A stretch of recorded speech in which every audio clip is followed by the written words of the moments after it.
বাড়তে শুরু করায় আগাম বন্যার শঙ্কা দেখা দিয়েছে। এই মুহূর্তে পাগলার মুখ নদীর পাড়ে আছেন সহকর্মী শহীদুল ইসলাম হীরা, যাচ্ছি তার কাছে। সুপ্রিয় দর্শক মন্ডলী, ঠান্ডা ঠান্ডা হাওয়া হাওয়া বাতাসের ভিতরে আমরা চলে আসছি ঠান্ডা ঠান্ডা খবর নিয়ে। এই দেখেন হাতিবাতি সব শেষ, হাতিবাতি সব পাইয়ে গেছে এই বাতাসে ঝড় তুফানে। এই যে আসেন আসেন আসেন দেখেন সব সম্পত্তি সব শেষ, একবার সব শেষ। এই যে আসেন দেখেন ভাই, দেখেন এই যে ভাই, এই যে ভাই আমার বেড়ে গেছে ভাই, এই যে আমার ঠান্ডা করে ঘর বেড়ে গেছে ভাই। দেখুন হাই যে বাতাস, অসংখ্য বাতাস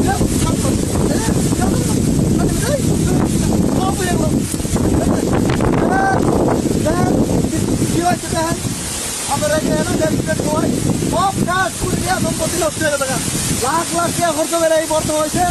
দেখুন সব শেষ, একবারে কাজ হয়ে গেছে বাতাসে সব শেষ। কি করবো, উপায় নাই, কাম করে ভাত খাই বুঝি তাই ভাই।